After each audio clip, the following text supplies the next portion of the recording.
মানব জাতির জন্য শিক্ষা ও সহায়ক শিক্ষার ভূমিকা পর্ব 200। কালিমা পড়ে ঈমান আনা মানে কি আল্লাহর সাথে কমিটমেন্ট করা নয়? এই অঙ্গীকার ভঙ্গ করলে কিভাবে আবার ঈমানের মধ্যে অন্তর্ভুক্ত হতে হয়? প্রিয় মানব জাতি, আসসালামু আলাইকুম ওয়া রাহমাতুল্লাহ। রব্বি আউযু বিকা মিন হামাযাতিশ শায়াতিন ওয়া আউযু বিকা রব্বি আন ইয়াহজুরুন।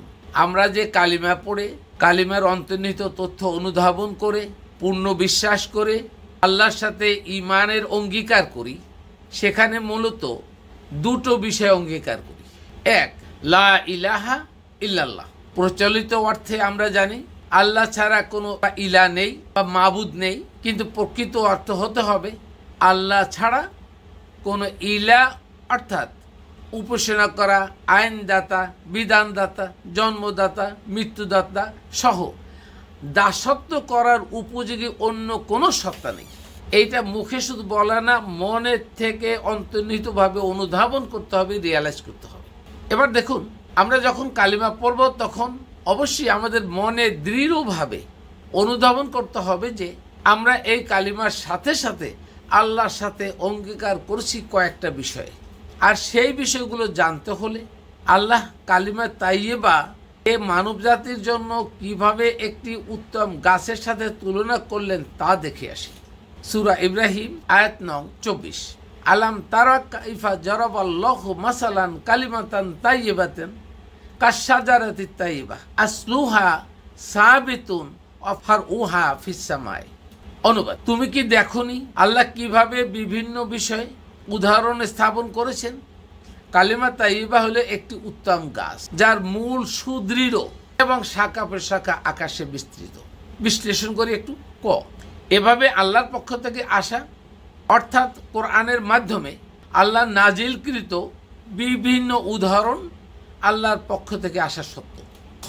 কালিমা তাইয়্যিবা একটি কল্যাণময় বাক্য, যার মূল সুদৃঢ় বলতে আল্লাহ পরিপূর্ণ কোরআনকে বুঝিয়েছেন। তাহলে এখানে আর বুঝতে বাকি থাকার কথা নয় যে কালিমা তাইয়্যিবা বলার মাধ্যমে আল্লাহ পরিপূর্ণ কোরআনের প্রতি ইঙ্গিত করেছেন। দিস ইজ কালিমা ইজ মিন দ্যাট ফুল কোরআন। অর্থাৎ আমরা যখন জেনে ও বুঝে কালিমা তাইয়্যিবা পড়ব, তখন তো আমরা আল্লাহর কাছে অঙ্গীকার করছি যে হে আল্লাহ, আপনার এই নাজিলকৃত কোরআন সম্পূর্ণভাবে বুঝে ও জেনে অনুধাবন করে বিশ্বাস স্থাপন করেছি। আর এই বিশ্বাসের মাধ্যমে আমি সম্পূর্ণ কোরআন অনুসরণ করে, আমল করে, সৎকর্ম করে মুসলিম হওয়ার অঙ্গীকার করছি। দেখুন, this is the commitment to Allah. অথচ কালিমা তাইয়্যিবার প্রকৃত শিক্ষা অর্থাৎ কোরআন না বুঝে, অধ্যয়ন ও গবেষণা না করে, মুমিন না হয়ে উভয়ে জিন ও মানব রূপী ইবলিস ও ইবলিসের দোসরদের চক্রান্তের কবলে পড়ে নিজেদেরকে মুসলিম দাবি করে কিভাবে আল্লাহর কাছে অঙ্গীকার ভঙ্গ করছি বা আমরা করে যাচ্ছি। এইভাবে অঙ্গীকার ভঙ্গ করলে কি আর ইমানদার হিসাবে নিজেদেরকে আত্মপ্রকাশ করা যায়? অথচ প্রতিদিন আমরা করে যাচ্ছি। তারা নিজেকে আত্মপ্রকাশও করছি, বলছি আমরা মুমিন, আমরা মুসলিম, কারণ তারা মন থেকে রিয়ালাইজ করছে না কি কখন বলছে। তাই যারা আমার এই পোস্ট দেখছেন, পড়ছেন, অনুধাবন করছেন, সকলের প্রতি বিনীত অনুরোধ, আপনারা প্রত্যেকে গভীরভাবে অনুধাবন করার চেষ্টা করেন এবং সকলেই অন্য সকলকে অবহিত করার জন্য শেয়ার করে দিন। কারণ আমরা সবাই ভুলের অথৈ সাগরের মধ্যে নিপতিত হয়ে হাবুডুবু খাচ্ছি। মুসলিম তো পরবর্তী ধাপ, মুসলিম এখনো হয়েছে কিনা আল্লাহ জানেন। অথচ নিজেদেরকে মুসলিম দাবি করি, ভুল কথা। এবার আসুন কালিমা তাইয়্যিবার দ্বিতীয় অংশ নিয়ে একটু আলাপ করি। 2, মুহাম্মাদুর রাসূলুল্লাহ। আল্লাহ কি বুঝাতে চাইলেন? মুহাম্মদ সাল্লাল্লাহু আলাইহি ওয়াসাল্লাম একমাত্র আল্লাহর পক্ষ থেকে মানব জাতির জন্য রিসালাত, আল্লাহর আদেশ নির্দেশ হুকুম সহ সম্পূর্ণ বিধান কোরআন বহনকারী বা সরবরাহকারী রসুল। তাহলে মুহাম্মদ সাল্লাল্লাহু আলাইহি ওয়াসাল্লামকে আল্লাহ এই দায়িত্ব দিলেন, তুমি আমার রিসালাত মানব জাতির কাছে প্রকাশ করবা। এই জন্যই তার দায়িত্ব, যাকে আল্লাহ শুধুমাত্র আল্লাহর এই রিসালাতের পরিপূর্ণ বাণী, কোনোটা কম নয়, পরিপূর্ণ বাণী মানব জাতির উদ্দেশ্যে পৌঁছে দেওয়ার জন্য মনোনীত করেছেন। নিজের কোনো বিধান দেওয়ার ক্ষমতা ছিল না। মুহাম্মদ সাল্লাল্লাহু আলাইহি ওয়াসাল্লাম শুধু এই দায়িত্বের জন্যই নিয়োজিত। সে নিজে কোনো বিধান দিতে পারেননি বা বিধান দেওয়ার ক্ষমতা ছিল না। যার দলিল সূরা হাক্কা 69 নম্বর সূরা 44, 45, 46, 47 নম্বর আয়াতে। এখানে বলা হয়নি মুহাম্মাদুর নবিউল্লাহ। দেখেন, আল্লাহ বলেছে মুহাম্মাদুর রাসূলুল্লাহ, আল্লাহ বলেনি মুহাম্মাদুর নবিউল্লাহ। নবিউল্লাহ হলে একরকম অর্থ হতো, রাসূলুল্লাহ হওয়ার জন্য অন্য অনুধাবন করতে হবে। তাহলে এখান থেকে বুঝতে হবে আল্লাহ রসুল এবং নবীর মধ্যে একটা বিশাল পার্থক্য করে রেখেছেন, যা সাধারণ মানুষও আলেমরাও জানেন না। নবী করিম সাল্লাল্লাহু আলাইহি সাল্লাম এটা বলেছেন, এই বলে যারা যে সমস্ত বক্তব্য দিচ্ছেন, হাদিসের বর্ণনা দিচ্ছেন, না, এটা আল্লাহর কথা নয়। আল্লাহর কথা হলে রসুল বলতেন, রসুল হিসাবে আসতো, নবী না। সহজ, এগুলো বোঝার চেষ্টা করুন, একটু গভীরভাবে চিন্তা করলে বোঝা যায়। আমরা এই দলিল হিসাবে কোরআনে আরো বিভিন্ন স্থানে এগুলো নিয়ে বর্ণনা আছে, তবে তার মধ্যে মায়েদা আয়াত নাম্বার 67, রসুল হিসাবে তার দায়িত্ব বোঝার জন্য। ইয়া আইয়ুহা রাসূল, হে রসুল, বাল্লিক মা উনজিলা ইলাইকা মির রাব্বিক, তোমার রবের থেকে তোমার কাছে যা নাজিল হয় তা তুমি পৌঁছে দাও। বালাগা ইয়াবলিগু তাবলিগান, পৌঁছে দাও।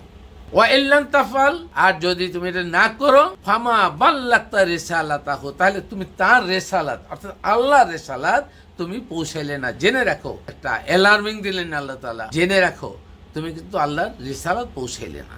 এর মাধ্যমে আল্লাহ এটাও বুঝাইতে চাইলেন যে তুমি যদি তোমার নিয়োগকৃত, তোমার আমাকে মনোনীত করা হয়েছে রিসালাত পৌঁছানোর জন্য, তুমি রিসালাত যদি না পৌঁছাও, তাহলে তুমি কিসের রসুল হবে? বোঝার চেষ্টা করতে হবে। আল্লাহু ইয়াসিমুকা মিনান নাস, আল্লাহ তোমাকে মানুষের আক্রমণ থেকে রক্ষা করবে। তাহলে এটা কেন বললেন? আল্লাহ জানতেন মানুষের মধ্যে আগে ইবলিসের জ্ঞান ঢুকানো আছে। যখনই আমরা এই রিসালাতের কথা, এই গুণগত কথাগুলো আমরা বলবো, মেজরিটি মানুষ যেহেতু আল্লাহর এই বাণীর আগে ইবলিসের বাণী তাদের মাথায় ধারণ করে আছে, তারা বলবে, কই আমরা তো ইতিপূর্বে এই কথাগুলো শুনিনি, এখন উনি আবার নূতন পাগলের মতো কি কথা বলছেন। আমাকেও কেউ পাগল বলবে, মাজনুন বলবেন, বলতেই পারেন। কিন্তু বাস্তবতা হলো আল্লাহ এটা এই জন্য বলছেন যে তখন মানুষ তার উপরে আক্রমণ করতে পারে, ঝাঁপিয়ে পড়তে পারে, আমাদের প্রতি মানুষ আক্রমণ করতে পারে। তাহলে আল্লাহু ইয়াসিমুকা মিনান নাস, আল্লাহ আপনাকে মানুষের আক্রমণ থেকে রক্ষা করবেন। মানে আমরাও যদি প্রকাশ করি, আল্লাহ আমাদেরকেও মানুষের আক্রমণ থেকে রক্ষা করবেন। এরপর ইন্নাল্লাহা ইয়াহদি, ইন্নাল্লাহা লা ইয়াহদি কওমাল কাফিরিন, ইন্নাল্লাহা নিশ্চয়ই, লা ইয়াহদি হিদায়াত করেন না, কওমাল কাফিরিন অস্বীকারী সম্প্রদায়কে। সুতরাং এই বাণী যারা অস্বীকার করবে তাদেরকে আল্লাহ তাআলা হেদায়েত করে না। তাহলে হেদায়েত খালি বাহ্যিকভাবে না, মৌলিকভাবে আসতে হবে, অন্তর্নিহিতভাবে। অর্থাৎ আল্লাহ এগুলো তাৎক্ষণিকভাবে আল্লাহ আমাদেরকে এই মানুষের আক্রমণ থেকে রক্ষা করবেন, এই অঙ্গীকার আল্লাহ কোরআনেই দিয়েছে। সুতরাং যে যেখানে আছেন সবাই প্রকাশ করুন এবং প্রচার করুন। দেখুন, তাহলে এই আয়াত থেকে আমরা বুঝতেছি আল্লাহর মনোনীত রসুলের উপর অর্পিত দায়িত্ব খুবই পরিষ্কার। আর এটাও জানিয়ে দিলেন যে তিনি অর্থাৎ আপনি রিসালাত পৌঁছে দেওয়ার দায়িত্ব পরিপূর্ণভাবে না করলে তাহলে আপনি আর প্রকৃতপক্ষে দায়িত্ব অবহেলার কারণে রসুল থাকবেন না। সুতরাং যারা নবীর নামে বিভিন্ন রকমের প্রোপাগান্ডা চালাচ্ছেন, তারা কি মূলত কোরআন বিরোধী প্রোপাগান্ডা করছেন না? একটু ভেবে দেখুন। আমি আমার পক্ষে বলছি, আপনার একটু ভেবে দেখুন। আমি আমার কথাই সত্য বলছি না, আপনার ভেবে দেখুন। আরও পরিষ্কার করে বলার জন্য যদি চেষ্টা করি, তাহলে রসুল হিসাবে রসুলের কর্মপরিধি ও পরিকল্পনা এবং নবী হিসাবে তার কর্মপরিধি পরিকল্পনা সম্পূর্ণ আল্লাহর নিয়ন্ত্রিত অতাৎক্ষণিক বিধিবিধান সম্বলিত মূল কিতাব অর্থাৎ লোহে মাহফুজে যে কিতাব তাতে সংরক্ষিত আছে, যার বাইরে কোনো কিছু করা সম্ভব না বা সম্ভব ছিল না। সুতরাং আমরা যদি বলি নবী এটা করতেন, এটা করতেন, ওটা আমাদের জন্য সুন্নাত হতে পারে না। সুতরাং যারা প্রতিদিন সালাত সহ বিভিন্ন ওয়াজিব, সুন্নাত, নফল, মুস্তাহাব এই কর্মগুলো করেন বা বলতেন যে নবী এইগুলো করতেন, এটা কি আসলেই বা বাস্তবে তার দ্বারা সম্ভব ছিল? কারণ সে তো আল্লাহর কথার বাহিরে, আল্লাহর রিসালাতের বাহিরে কোনো কিছু করতেন না। অবাস্তব কথা নিয়ে আমরা যেন মানুষকে না ছড়াই। দয়া করে একটু ভেবে দেখবেন, তাহলেই এই বিষয়টা আরও পরিষ্কার হবে।